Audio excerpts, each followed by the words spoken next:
Hereby, I open this academic ceremony in which Katarzyna Grabska-Romagosa will defend the academic thesis Dutch Wage Inequality, the role of part-time work and firm heterogeneity. May I invite you to present the summary of your study and the conclusions of your thesis. The floor is yours. Thank you very much, Prorector. Thank you to the committee and everyone here for joining and allowing me to present my work. My research studies wage differences between men and women, part-time and full-time workers, and across firms in the Netherlands. It focuses on how and why wage inequality has changed over time and is structured in 3 main chapters, which I'm going to present to you one by one. An increasing overall wage inequality has been a widespread phenomenon across almost all high-income countries over the last few decades. These differences in pay are not just numbers on a paycheck. They show up in financial markets, housing, and even in political outcomes. Rising inequality is linked to social tensions and has contributed to the growth of populism and political divides. Now, traditional economics treats wage inequality as a useful feature. It rewards effort, incentivizes education, and encourages skill development. But when inequality gets too high, it limits opportunities for future generations and creates unfair barriers. Most citizens, therefore, expect policymakers to try to reduce extreme wage gaps or gaps that the society finds unfair. The Netherlands offers a particularly interesting case. On one hand, it is known for its strong redistributive policies, so some might think studying wage inequality here is not very revealing. But the data tells a different story. 2 things stand out. First, the prevalence of part-time work, much higher than in any other country, plays a surprisingly large role in shaping wage patterns. Second, while part-time work is often seen internationally as a tool for reducing gender pay gaps and promoting work-life balance, in the Netherlands, it is usually a major driver of inequality.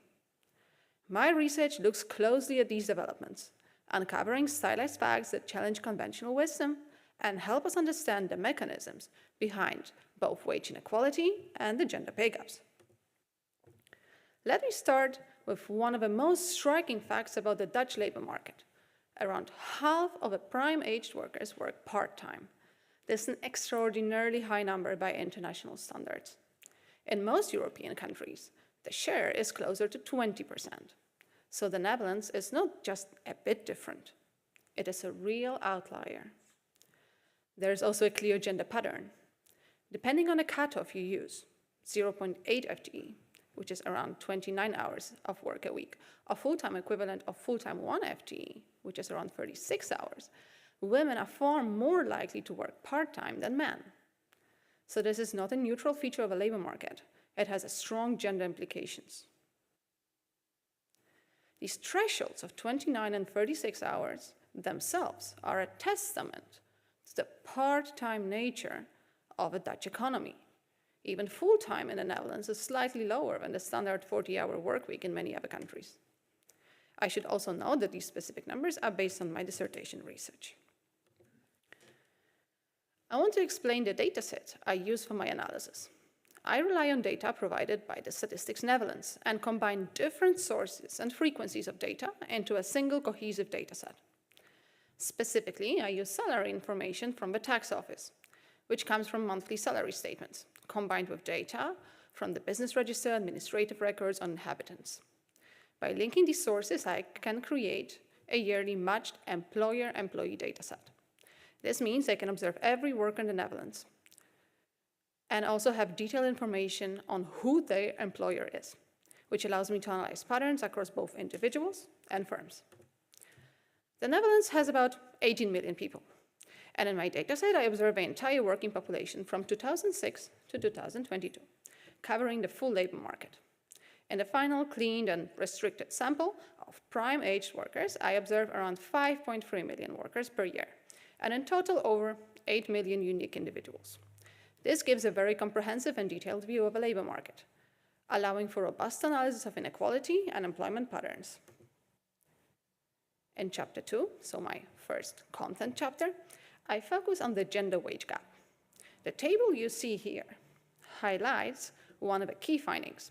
A significant portion of a gender wage gap is due to differences in working hours, not just hourly pay.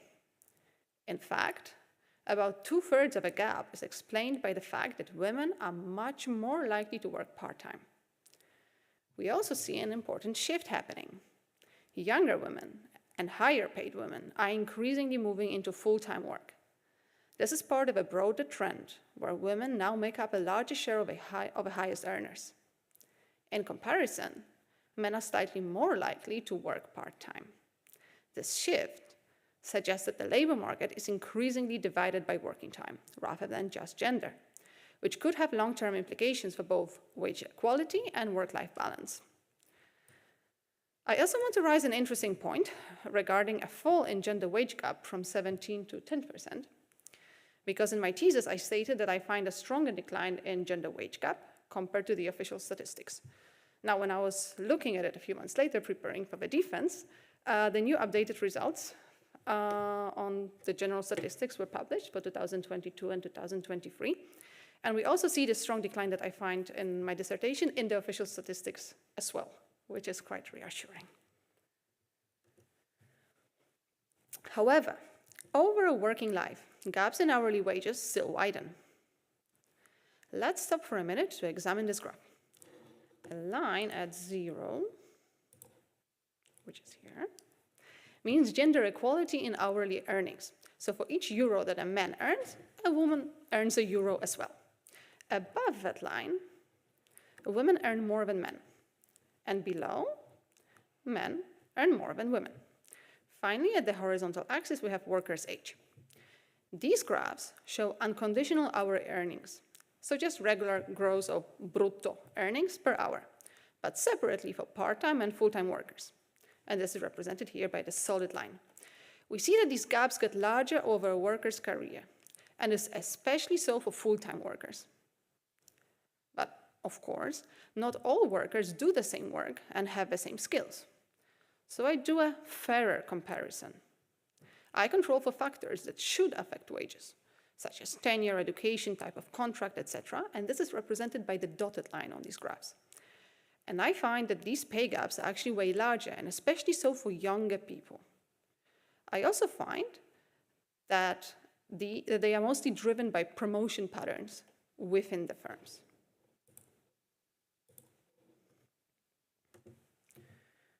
I show this figure to show where we potentially have a room for improvement.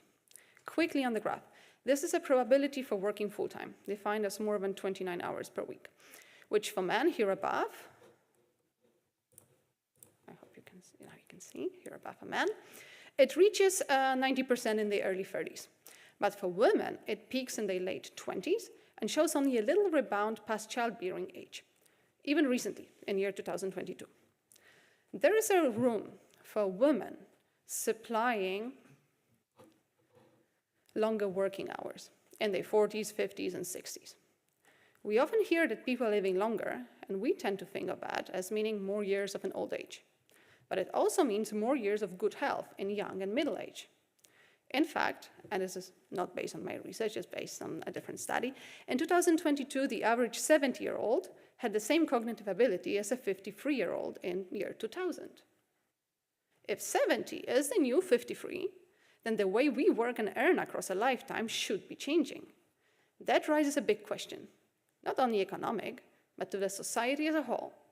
Should our earnings over a lifetime still depend so strongly on how much extra time and energy we can put into the labor market in our 30s? Or should income growth be more evenly spread across longer working lives? Moving on to the main findings from chapter 3. General inequality, measured as the variability in log hourly wages, rose by 18% between 2001 and 2017. However, after the financial crisis, gross inequality stopped rising. And when we take into account taxes and transfers, inequality has actually fallen somewhat. This shows that while wage dispersion increased over the long term, the tax and social system cushions these effects, highlighting the role of policy in shaping inequality outcomes. Wage inequality didn't just increase because workers became more different. A large part of the rise came from differences between companies. Some firms consistently pay more than others. We find that differences in between firm wages are responsible for 1/3 of overall Dutch wage inequality and for 65% of the increase in wage inequality over time. It is also important to remember that these changes in wage inequality and gender wage gaps are happening in a context where real wages, wages adjusted for inflation, have been largely flat. This means that when the gender pay gap closes, it often happens not only because women's wages rise, but also because men's real wages decline. That can create social and political tensions and may slow down further progress towards equality. The distinction between part-time and full-time workers is extremely important because I find that the rise in wage inequality is driven mainly by full-time workers, not by part-time workers. In a way, it looks like there are two different worlds of work. In the full-time world, inequality is higher, and workers are rewarded mostly based on their skills, education, and career progression. In the part-time world, inequality is lower, wage growth is slower, and pay depends much more on the company someone works for, rather than just their individual characteristics. Moreover, high-paying firms increasingly attract high-skilled workers, which reinforces inequality over time. This dynamic creates a feedback loop. The best firms concentrate talent. The most productive workers cluster in these firms, and others, meaning both other firms and other workers, lag behind. Part-time work doesn't send the same signal for everyone.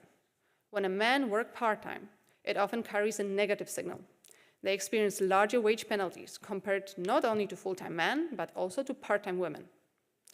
This likely reflects that part-time work violates traditional expectations of what a serious career looks like, so employers may view it as a lack of commitment or ambition. For women, especially in firms where part-time work is common and labor force is feminized, penalties are smaller. In other words, the same behavior is interpreted very differently depending on gender, highlighting how social norms and workplace expectations shape wage outcomes. In summary, we often think wages depend mostly on education or talent. I find that increasingly where you work and how many hours you work matter more than ever.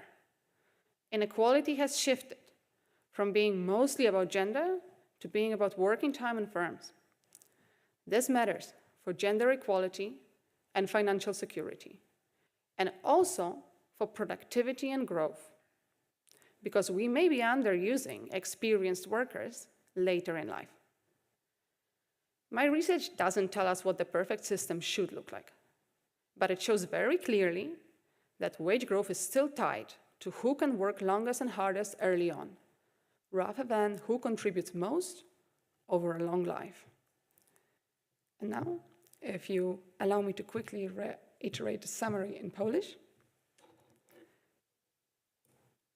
Podsumowując, często myślimy, że wynagrodzenia zależą przede wszystkim od wykształcenia lub talentu. Moje badania pokazują, że coraz częściej to, gdzie pracujesz i ile godzin pracujesz, ma większe znaczenie niż kiedykolwiek wcześniej.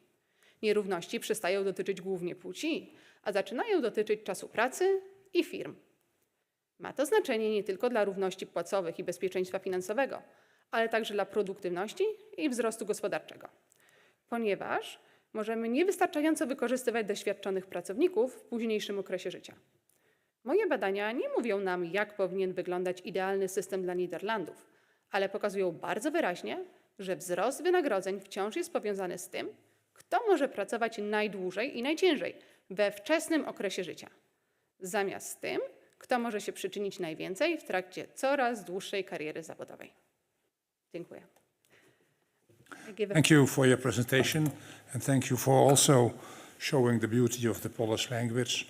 The opposition will be opened by Professor Dr. Didier Fouarge, who was the chair of the assessment committee and who's professor of economics at this university. Floor goes to Professor Fouarge. Thank you. Dear candidate, dear Kasia, thanks for this very clear presentation. Although I did not understand the end, but it was a summary of all the studies and the work that you did.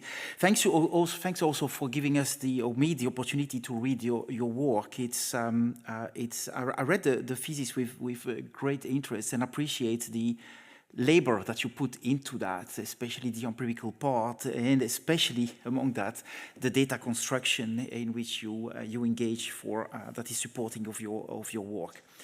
I do have a number of questions, and the question that I have pertains to your introduction in chapter 2. So in chapter 2, you document the part-time and the gender pay penalty, the pay gap in the Netherlands, and offer a sectoral decomposition of that gap. So in that chapter and in the introduction, you seem to suggest that controlling for sectors or occupations is likely to explain the gender pay gap, and you seem to overlook two things. You seem to overlook that sectoral sorting and occupational sorting in itself is endogenous and an issue of itself. I'll come back to that in a second. And you seem to assume that males and female workers choose their hours purely based on their true preferences. And I'll come back to these 2 points. So the first concern that I have is on the sectoral decomposition of chapter 2. It leads you to conclude that it fully explains the gender pay gap, but I'll still suppose the sectoral composition would fully explain the gender pay gap. Still, I would think that investigating the gender pay gap, but from the perspective of segregation, could be a very important thing to do. So you could think of a world in which females are not allowed in specific sectors that happen to be well-paying sectors, but males are allowed in these sectors. Controlling for the sector will result in a gender pay gap of 0, but the underlying issue, which is segregation, is a very important issue to address. So I would like your reflection on that. And concerning the second point, you seem to overlook that hours are not fully determined by preferences, in the sense that cultural values and social norms are a very important determinant of choices that people make, and you could think that these values are not truly the ones that are yours, but imposed by society. So that in itself could also be an issue. I would also like to reflect on that aspect. So the segregation question and the freedom of choices of hours of females. All right. Dear highly esteemed opponent, thank you very much for reading my thesis, for all your questions and for all your comments. So I believe I showed that women's employment is highly concentrated in a limited number of sectors in chapter 2, most notably in health, retail, and education. These sectors are characterized by relatively small gender wage gaps and also small pay penalties for part-time work. As a result, the sectoral composition indeed narrows the aggregate gender wage gap, but it narrows the overall gender wage gap by around 1 percentage point. So it still doesn't explain it fully. And by about 4 percentage points for part-time workers only.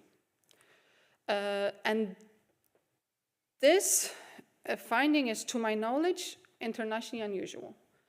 We usually see from the existing literature that industry composition tends to increase the gender wage gap rather than reduce it. It doesn't seem to be the case in the Netherlands.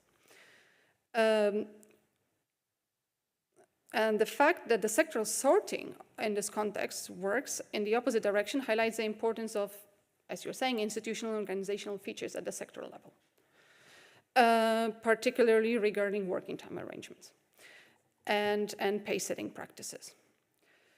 So,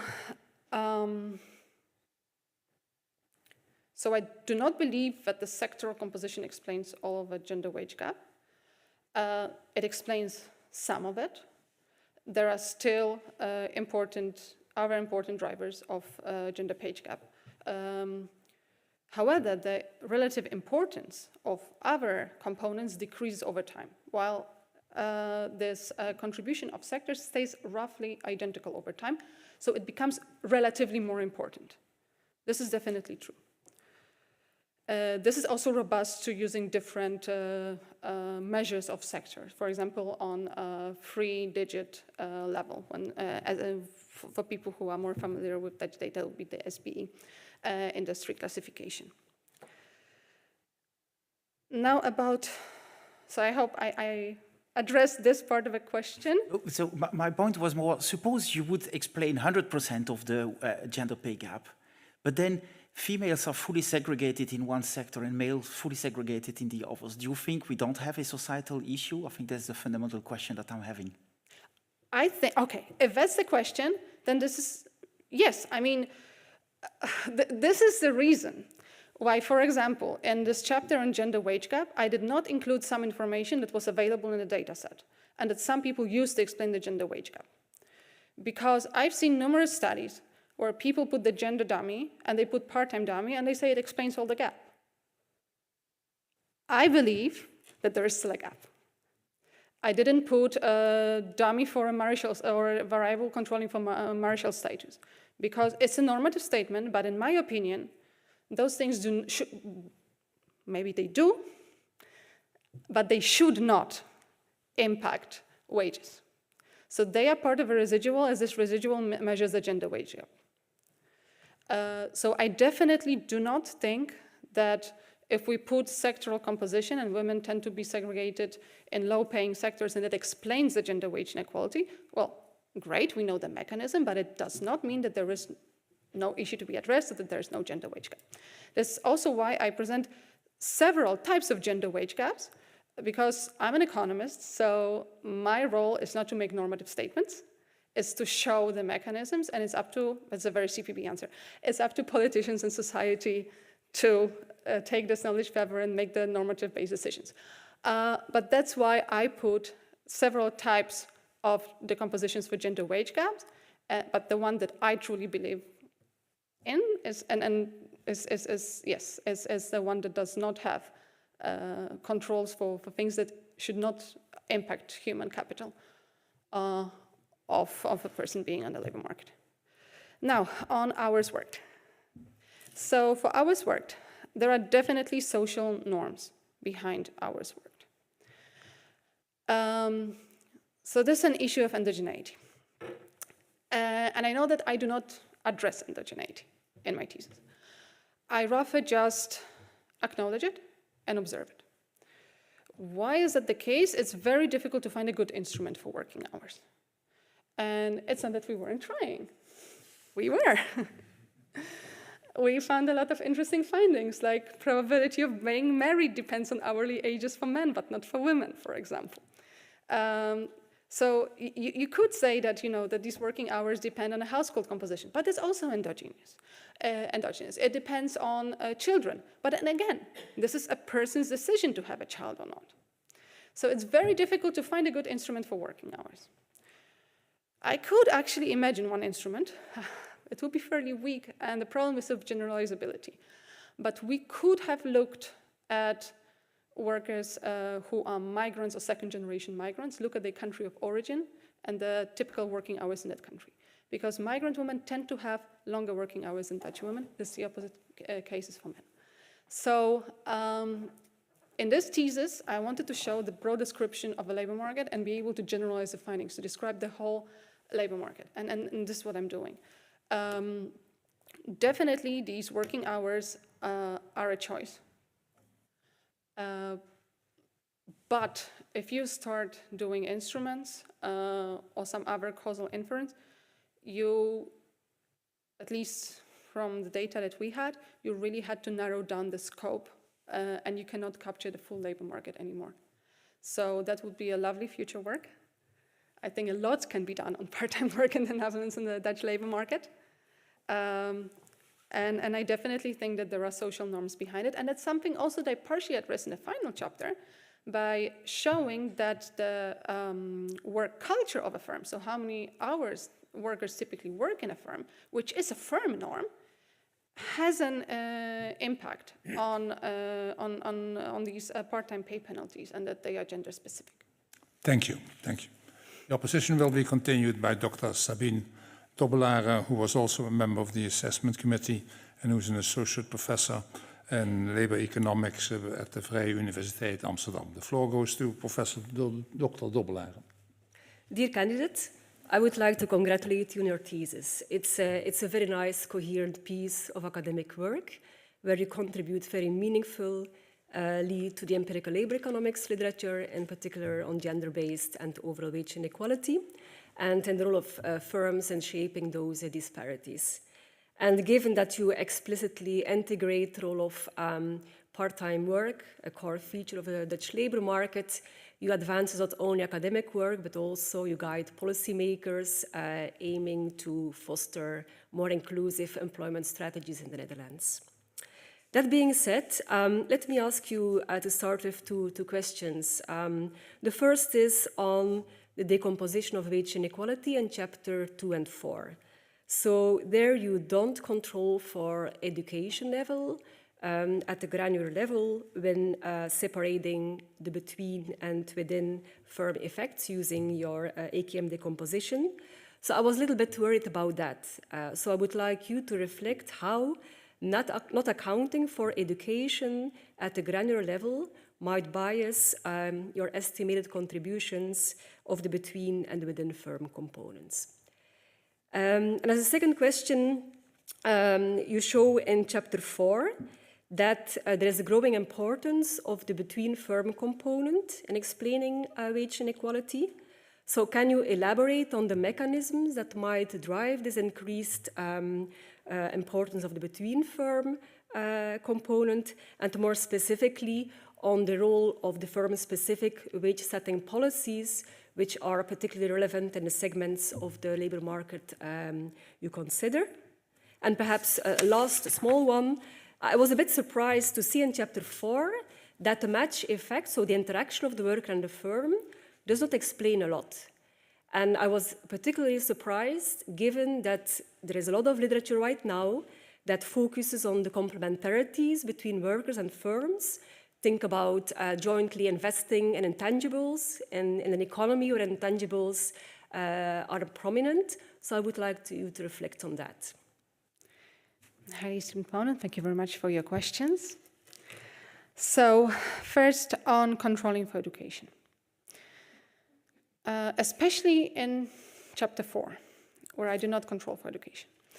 There is a clear trade-off between adding this information and estimating firm fixed effects, particularly for multiple groups of workers, if we estimate firm fixed effects for multiple groups of workers. So in the Dutch administrative data set, education information is available only for a subset of workers, and its coverage is non-random. It is more complete for younger workers, native workers, those who completed education recently. And incorporating these variables substantially reduces the dataset size. And most importantly, also mobility between the firms and these firm groups that we are identifying. So what happens is that we have fewer number of firm worker links, leading to smaller connected sets, fewer observations per firm fixed effect, and less worker mobility. And that in turn introduces bias in estimating firm contributions to wage inequality. However, what I believe is that since the analysis focuses on workers aged 25 and older, skills and education are largely time invariant over the relevant time period. And as such, much of a variation in wages due to skills is already captured by the worker fixed effects. So including education or field of study would mainly shift some of this variance from the worker fixed effect to the observed X beta component, to the fitted value, without fundamentally changing the estimated firm contribution to wage inequality. So this is why I do that. But then in chapter 2, when it's relevant, I do include education. So education is, so I make sure that, by including education and excluding certain workers, I do not get a biased estimate of overall wage inequality. But after I do that, I do show in a number of robustness checks, for example, in chapter 2, that I include education there as well. So I don't think that leads to bias because I show these results that control for education, or sometimes also worker fixed effect, which will also capture at least the time invariant part of the education. So I hope that answers the question on education. So I can. But imagine that you had the perfect data. We'll for sure have education there, yes. Yes, and what direction would the bias go if you don't include education as a control? Would you overstate or understate the between or the within firm component? Well, we have a strong sorting, which is part of the answer to your other question, but we find a strong sorting of workers. So if there is a strong sorting of workers, that will mean that these workers are ending up in higher paid firms. So we are then overstating the between firm contribution. Thank you. Let's keep it to this to give also the other members of the degree committee an opportunity to ask questions and I'm happy to answer later. issues. The floor will now go to our member who is online. That's Professor Dr. Anna Gielen, who was also a member of the assessment committee and who is Professor of Labor Economics and Policy at the Erasmus University, Rotterdam. The floor goes to Professor Gielen.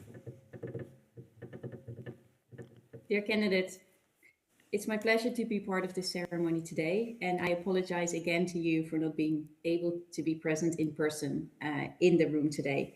But I read your thesis with great interest, and I particularly liked reading about the societal relevance of the topic that you are addressing in your thesis, wage inequality. So thank you for having me read this thesis. But clearly, my job here today is to prepare some questions for you. And I would like to ask you a question about chapter 2. And the question in some way follows up on what my colleague, Professor Fouarge, has already addressed. It's the endogenous sorting. And I actually have two questions about that for you. So my concern is that some people with specific characteristics may have a preference for a part-time job over a full-time job. And that these characteristics may also impact the wage outcomes that they realize in the market. And so the first question is a more of a technical one. I know you do not address the endogenous sorting here, but I would like to hear from you how you think that, not addressing this would bias your results. And in particular, I noticed that you estimate the equations for part-time workers and full-time workers separately in different equations. And so I'm wondering, what does this mean? If someone now moves from a part-time job to a full-time job, then it seems that they swap equations. They move from one equation to your other estimation. And then, so I don't know, I would like to hear, do we think, to start with, there's a bias from not addressing the endogenous sorting? And what happens then if people swap from one equation to the next? The second and related question that I have is more content related.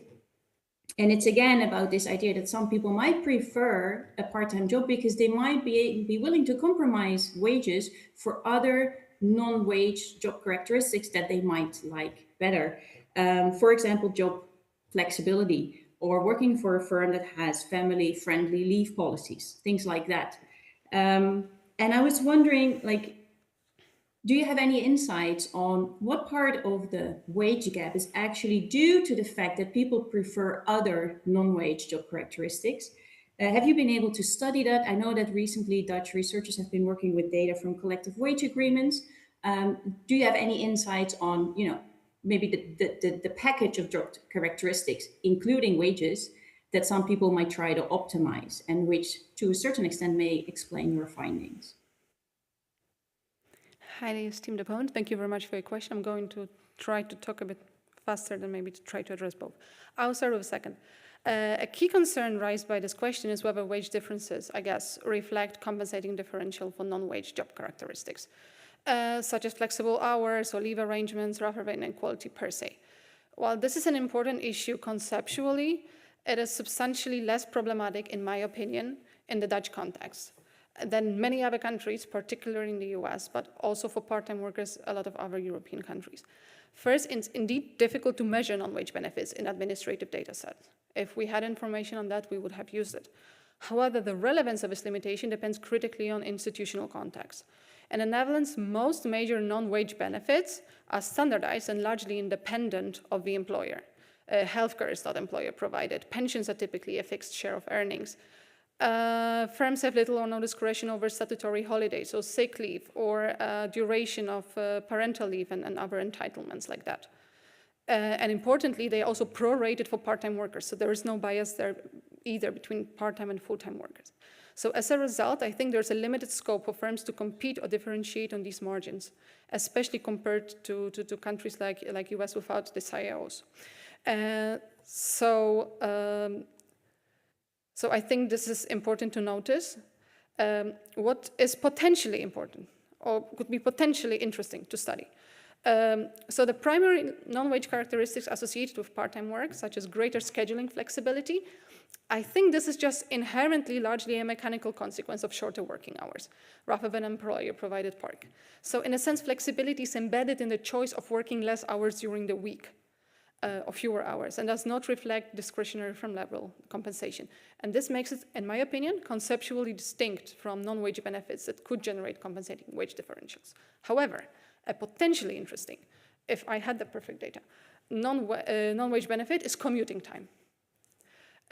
Because there's a clear evidence, not from my research, that Dutch women tend to prefer shorter commutes.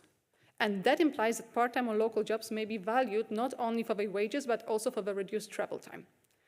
And I think it would be a very interesting extension to calculate, if we had such a data set, the gender wage gap adjusted for commuting time. So calculate the hourly wages corrected for the commuting time, and then see how these differences in travel contribute to the overall compensation, the gender wage differences in the labor market choices. Now, since I think I still can quickly address the first question. Very shortly. So this is about movement. You do not see it in the dissertation, but we have conducted analysis where we were having workers who were always full-time, or workers who were always part-time, and workers who were switching between full-time and part-time work. The effects are a bit stronger for workers who are always full-time and for workers who are always part-time, but they are very robust. Thank you. The opposition will be continued by Dr. Tanja Treibig, who was the last member of the assessment committee and who is an associate professor in economics at this university. Thank you. Dear candidate, thank you also on my side for allowing me to read about your thesis. It was the first time I read really about part-time work. I have read a bit before about the role of gender, but this was really interesting also in the context of the Netherlands. And I also appreciate that you were part of this larger team at the OECD and that you benefited also from this environment during your thesis. And that's, I think, a very good experience for you. And it also reflects in the thesis itself. Even though today we're talking more about the Dutch environment, I think you also used that in the thesis, placing the Netherlands in the larger context. I had a different question, but I think it was addressed by the first answer to Didier Fouage. So I'm going to switch a bit and ask you more about the perspective of the overall career of a person. So you mention in chapter 2, but that's a bit maybe something more general to the thesis, that you have to control for career breaks. But if you think more generally, and you mentioned that in the presentation as well, is that when you may have a career break or choose part-time, that also affects promotions. And then after the career break, and this is something I know from other literature, the effect of motherhood or fatherhood on the wages of men and women are very different. So there's a penalty for women, but not for men. And then in the Netherlands in particular, I can expect that the choice of part-time is also affected by these career breaks, but it's not really part of the thesis. So if you think more generally about the role of these career breaks, but also the role of part-time in terms of availability of promotions, do you think this is important to include in future work, or how would you include these aspects when analyzing the overall effect on wages over the lifetime of a worker? Well, I believe that in chapter 2, at least in the robustness, I do partially address these these career breaks. So I do show what are the effects for people with continuous careers, what are the effects for people with career breaks. Because of course, it's just an unobserved, worker can switch to part-time hours as a career break, or they may just exit the labor market. And we want to be, to model all these choices. I will say on motherhood, I know that direct information on fertility decisions is available in the CBS dataset, and it's something not that I model. This is because, unfortunately, this information was not available to me. I would love to do that, and I think it's certainly an important avenue for future research, and I would be eager to explore it if access to such data were granted to me. Nonetheless, you're right that the existing literature shows that motherhood is primarily driver of a gender wage gap.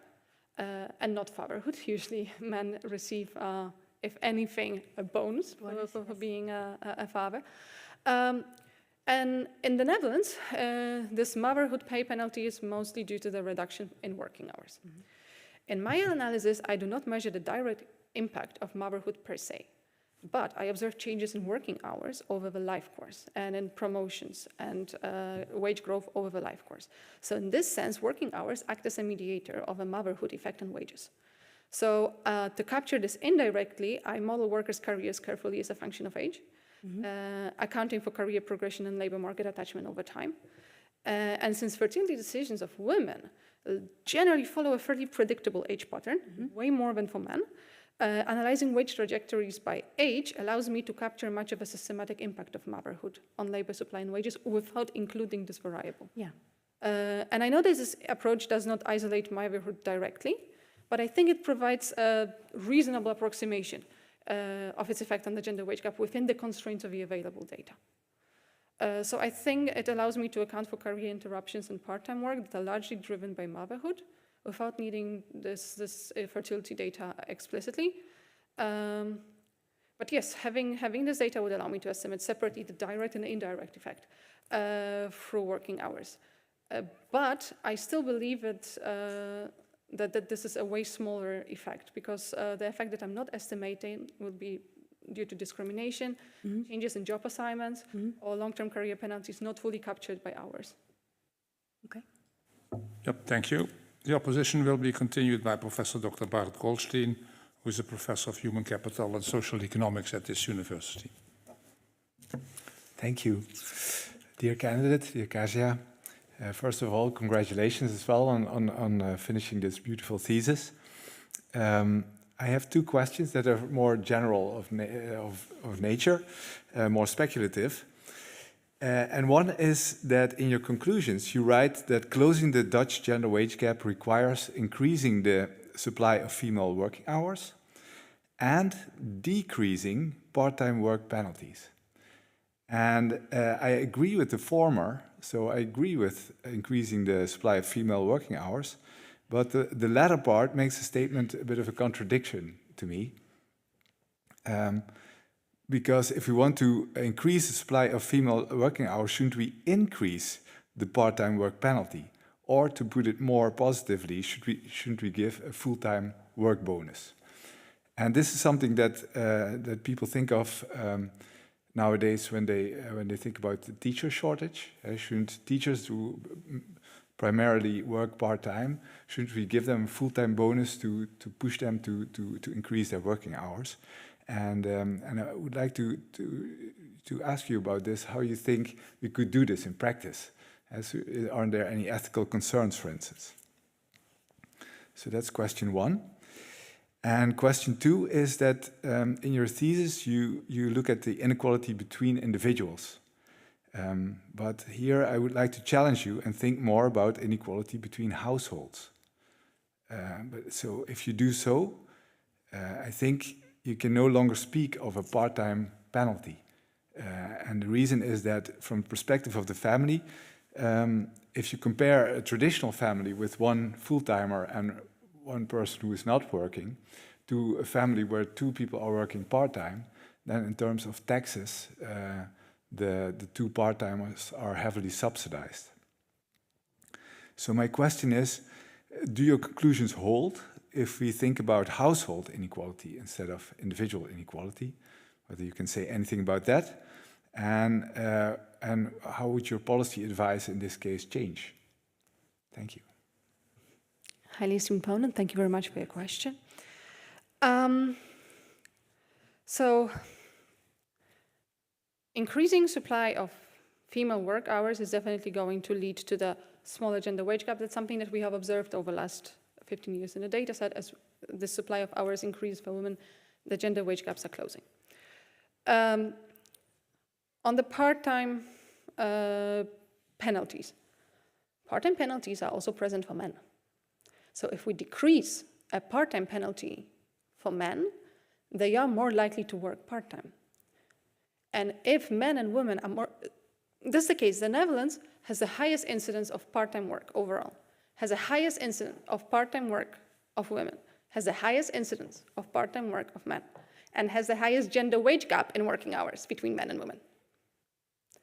So, if we reduce pay penalties for male part-time work, they are more likely to work part-time. That's also decreasing gender wage gap. So there is an issue of making women more like men, but also making men more like women. And I think this links to your second question on the household. Yes, one. I think that's. I didn't think of it that way, so that's interesting. But then you would reduce, in fact, the total labor supply, which in times of shortages is maybe not the best idea. Or do you think? Why would it decrease? I mean, it really depends what you define as part-time, right? Because the part-time is a very broad spectrum. We could have a part-time worker working 1, 2, 3, 4 days a week, right? So if you have, I mean, I guess the Dutch ideal model is 1.5 FTE per household. That seems to be this, anecdotically, a model. So if you decrease working hours of men, but increase working hours of women, you might still find an overall higher supply of hours.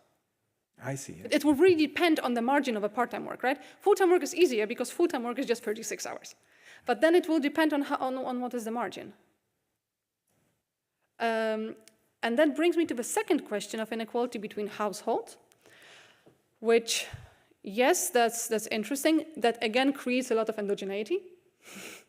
Even more endogeneity issues because there is a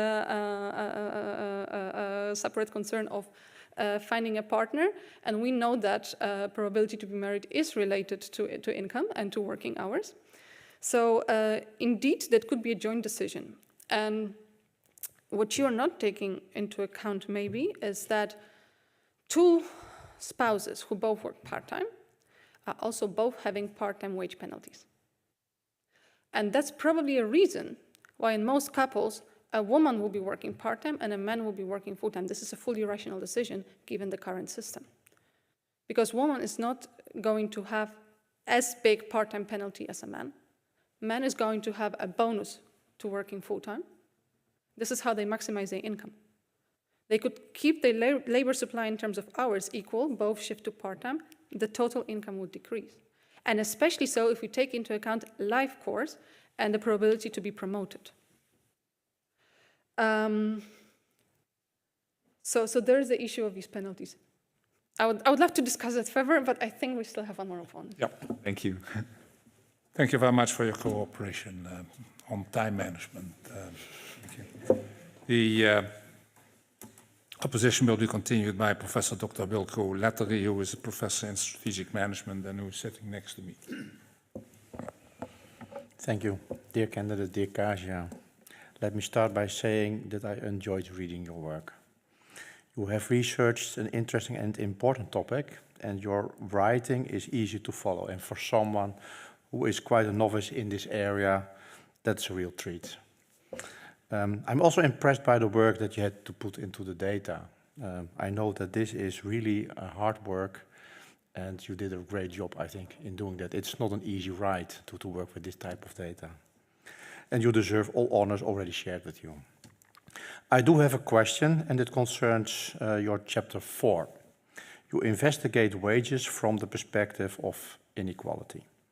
With my question, I want to make a connection to the literature on factor demand. So studies in this area often have been concerned with the drivers of factor demand, such as labor and capital, and wage is one of such drivers that is taken into account when firms decide about labor in particular. And some of the production factors are more flexible than others. Especially in uncertain times, it can be worthwhile for a firm investing in somewhat more expensive input factors if this allows the firm to flexibly respond to sudden outcomes.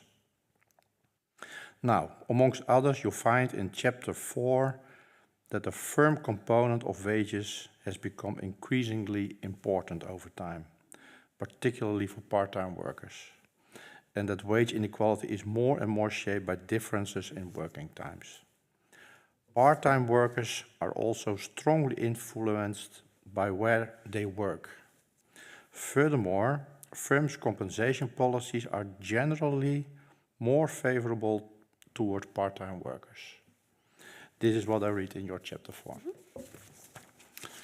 Now, to me, this sounds that at least some firms are valuing part-time work better currently. And I was wondering whether your findings could at least be partly explained by the managerial motive to look for flexibility. Suppose, for example, that some of the part-time workers are willing to renegotiate their time commitment to the firm. This may happen, for example, due to changing needs to take care of children over time. So if this is the case, the firm would actually have a pool of employees offering the firm some flexibility in terms of labor supply that it could adjust depending on production capacity needs. So this pool of workers allowing for flexibility can then be actually very valuable from the point of view of the firm. And this argument could then be an explanation for that more and more part-time workers are sorted into higher wage firms. And my question to you is whether such an explanation to some of the phenomena you find does make sense, or whether this logic is overseeing something. And I'm looking forward to your response. I think that this is something that some members of our committee have investigated before, looking at pharmaceutical sector in the Netherlands, where they did find that that part-time workers are having positive impact on firm productivity. This is also partially in line with Goldin's paper for the US, where she shows the gender wage gap in pharmaceutical sector, in pharmacies, are low. It's also something that I find when it comes to sectors like healthcare, right, and retail, education, where women and part-time work is mostly found. So there are sectors that are able to use part-time workers as an asset. This is definitely the case. And it really depends on organization of work. So if a work is easily subdivided across workers, then I think we can expect way more of productivity enhancing measures. This will be way less of a case when the work is organized in a way that rewards long working hours, which used to be the case for a lot of firms, for a lot of industries. And it's changing. And actually this change in the sectors, this is what's partially, in my opinion, driving this decrease in part-time pay penalties. So yes, absolutely. Thank you for your answer.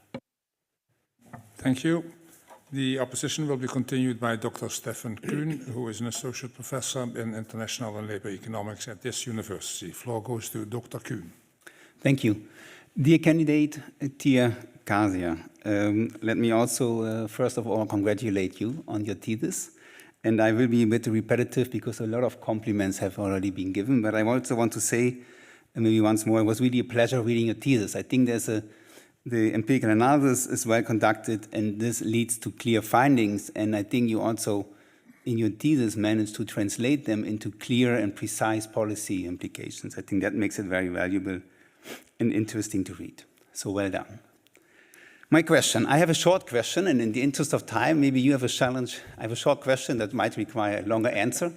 And there is an additional challenge for you to do this maybe in a couple of minutes only. So my question is about the policy implications that you describe, and you have a long list of things that policy now can do, in particular with a strong focus on reducing different inequalities, in particular wage inequality, but also specifically gender wage equality. So my question is, what I missed with it, and that's why I wanted to ask you here, is what is the rationale behind your idea that we need to reduce wage inequality? So is there a market failure, or is the current wage inequality leading to an economic inefficiency? So I really want to see, why should policy reduce wage inequality in your view? Thank you. Wage inequality or gender wage inequality? No, wage inequality in specific. So you also have a chapter on wage inequality, but if it would be good if you would focus on wage inequality. I mean, from the economic point of view, we do not view wage inequality as a market failure. This is something that a society has a preference for, because excessive wage inequality leads to a lot of, in turn, to a lot of market failures, right? But this is really an excessive wage inequality. And where this balance is, it's not up to economists. This is a political question to the voters and to the policymakers to determine what constitutes an excessive wage inequality. Netherlands is, on average, a country that has a strong redistribution. However, it's not as simple as increasing and decreasing wage inequality. And I would not say that the level of wage inequality in the Netherlands is problematic currently, but this is based on my opinion. However, what we observe is that as this gender wage gap is closing, and as real wages are stagnating, the real wages of women are slightly increasing over time, real wages of men are slightly decreasing over time. And I think, and it's especially so for young men at the beginning of a career, is this problematic? Potentially, because over long term, via political process, that can be leading towards stopping this process of convergence between male and female wages. So in general, having more robust wage growth for everyone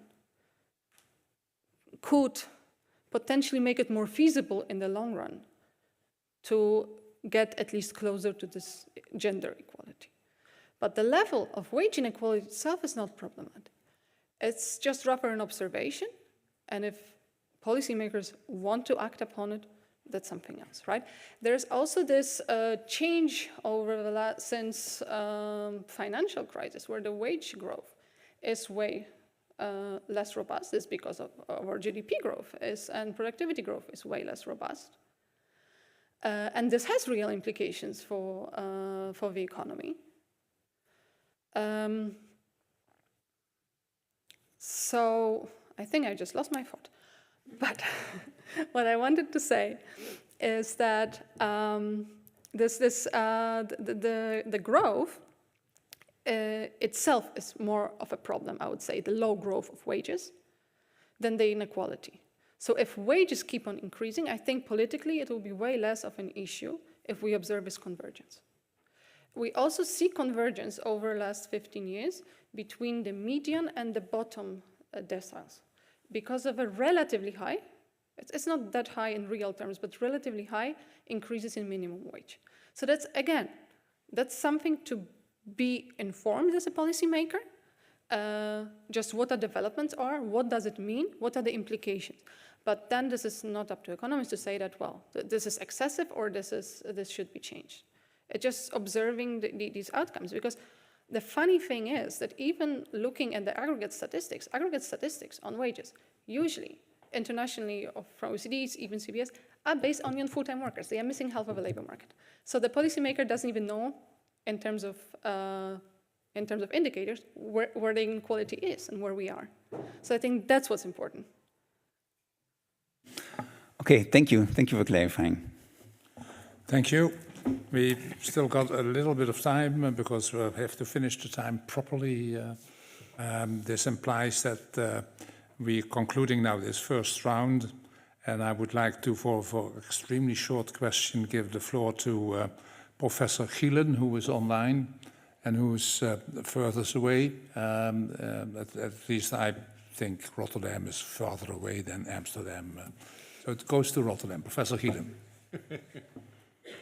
Thank you very much. So I think we should not discuss the Amsterdam-Rotterdam divide at this point. I'll use my last seconds to have a quick question for you. What I would like to hear from you is, how do you think your results on the role of firms versus the role of individual characteristics in explaining gender wage gaps, how can that change in the current labor market setting, which has very strong labor shortages? And do you think that changes the potential for firms actually to set different wages? So how sensitive are your results to the time, the time period studied?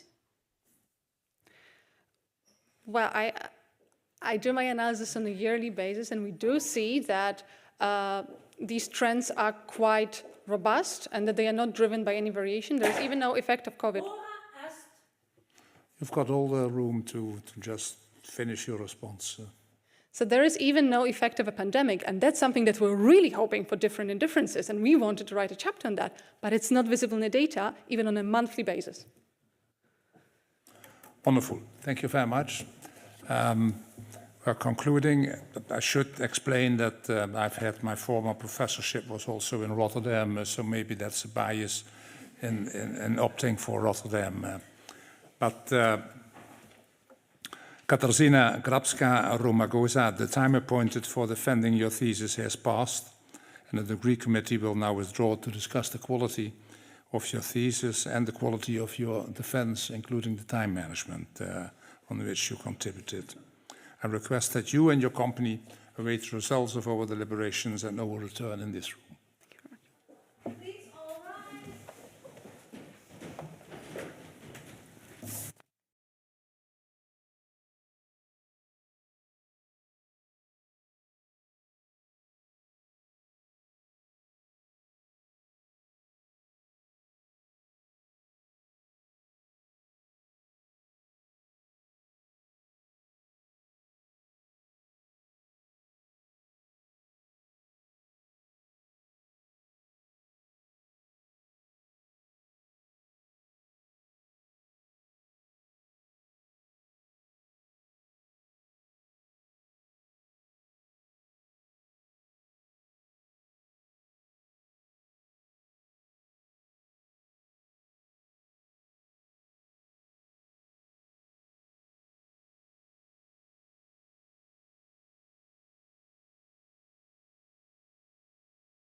Katarzyna Grabska-Romagosa, the degree committee here present has assessed the quality of your thesis and the quality of your defense.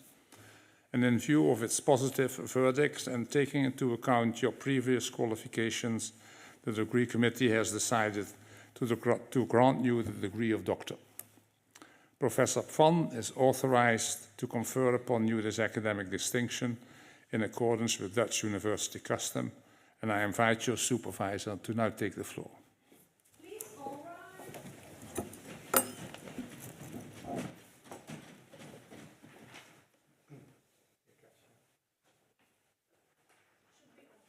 Should be on? Okay. First I have to do some official question. Do you promise to work in accordance with the principles of scientific integrity at all times? To be careful and honest, transparent, independent, and responsible? What is your answer to that? I promise. Good. By the authority vested in us by law, and in conformity with the decision of the committee here present, I hereby confer upon you, Katarzyna Magda Grabska-Romagosa, the degree of doctor, and grant you all the rights attached by law and custom. As evidence of this, I now present to you with a degree certificate signed by the rector, the secretary, and the other members of the committee, and affixed with the official seal of the university.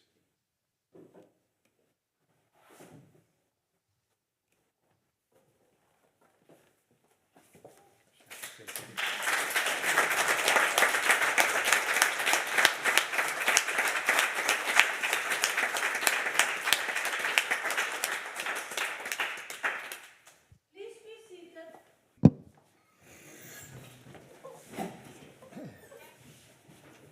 I'll give the floor once again to Professor Pfan, because he'll do the laudatio.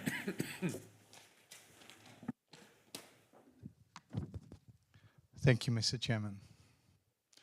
Dr. Grabska, dear Kasia, this laudation of times past starts in 2017.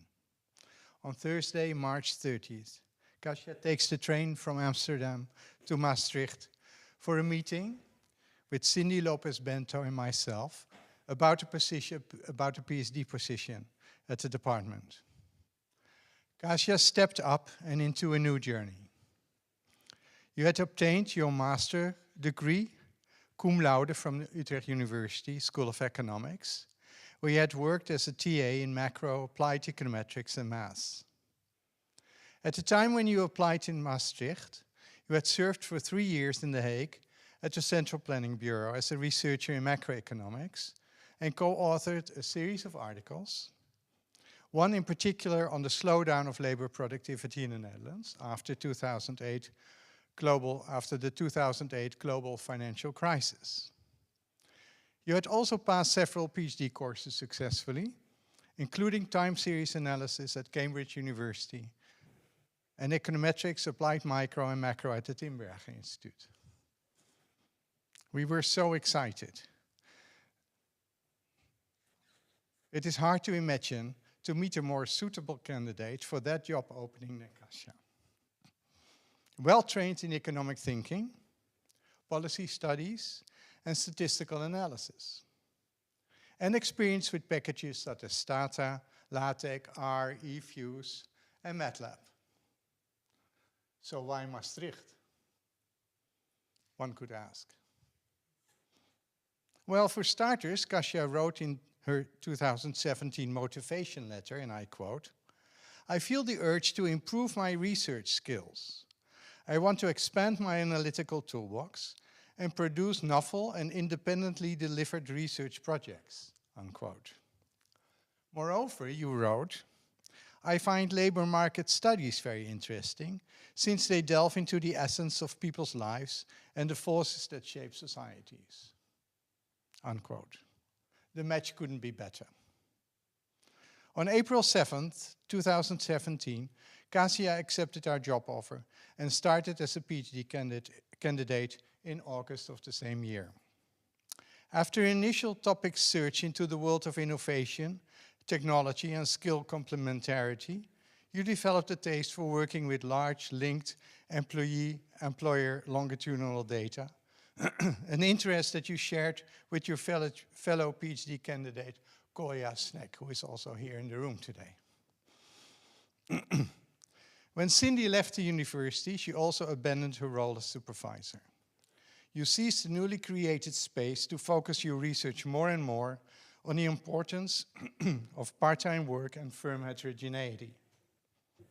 Your goal became to better understand the deeper origins of wage inequality between female and male workers in the Dutch private sector, corresponding your interest written in your motivation letter.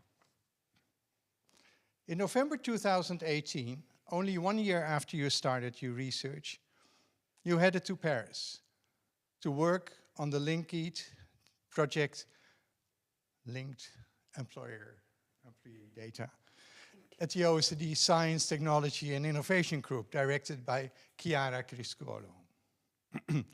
This project uses harmonized country employer-employee data for 14 OECD countries to study the role of firms in wage inequality. Kasia was responsible for the Dutch CBS data analysis and represented in Paris the Netherlands Ministry of Economic Affairs and Maastricht University. In 2019, we received an invitation to nominate a candidate for an honorary doctorate to be awarded during the Maastricht University Dies Natalis celebration in January 2020. Catherine Shaw from Stanford University accepted her nomination. The department organized a small celebrating workshop with Catherine, Mirjam van Praag, the president of the Free University, Jona Rubinstein, professor of London School of Economics, and Anders Sorensen from the Copenhagen Business School. Kasia, together with Beyers Lau and Bart de Koning, were willing to act as discussants of their scholarly papers. You stepped forward to discuss Miriam's paper. The day before the workshop, Karina and I invited all the speakers and discussants to our house for a joint dinner, giving everyone involved the opportunity to get to know each other better and to take away the anxiety of unfamiliarity. It was a wonderful evening. We cherish the memories of it still. We were not aware that this would also be the very last social gathering at home for a very long time to come. In March 2020, the coronavirus pandemic infested Maastricht. All of a sudden, Kasia, you were just halfway your contract time. You were confined to your apartment in Maastricht all by yourself. Thereafter, many things changed. When in 2022, the pandemic had gone, the department's focus of interest shifted from research-oriented, data-driven, deductive, quantitative analysis onto observational, qualitative, inductive exploration.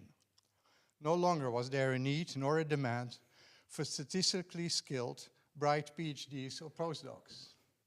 You left Maastricht University and moved to Washington, DC. Sometimes later, I received the wonderful news that Anthony was born. You sent us a lovely Christmas picture postcard of a very happy mother and father and their newborn baby.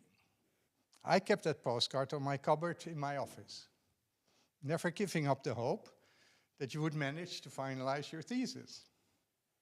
And there we are, now, today, December 18th, 2025, 8 years later, and you've done it. Congratulations. You have all the reasons in the world to be very, very proud of all you have achieved. Congratulations to your parents, to Dorota and Jacek, to your brother Kuba, to Hugo, and to little Anthony. Dear Kasia, thank you for your enthusiasm, your hard work, your dedication, for your research orientation, but also for your commitment in teaching as a tutor coordinator of the Master's IB Research Methods course. Most of all, though, I thank you for being you and for the opportunity to be a modest part of this exciting journey of yours. It's been a great pleasure. I wish you the very best.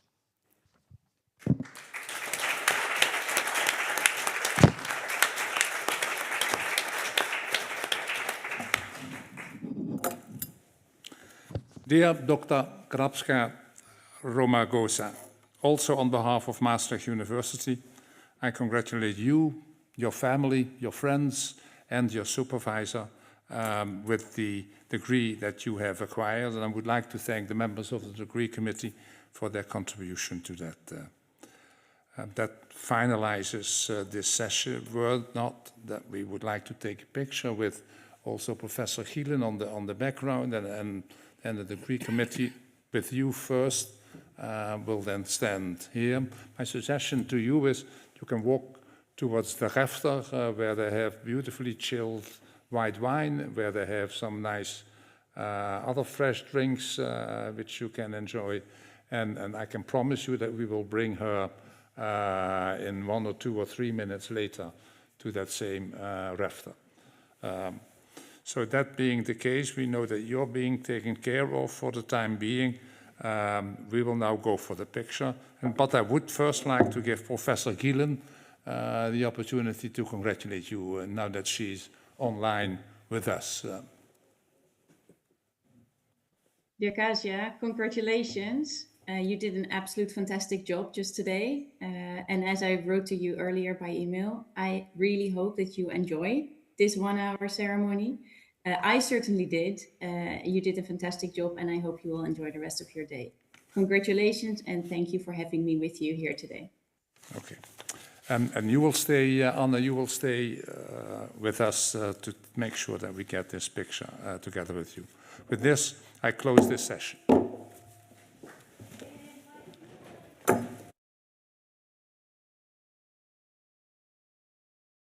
You're staying.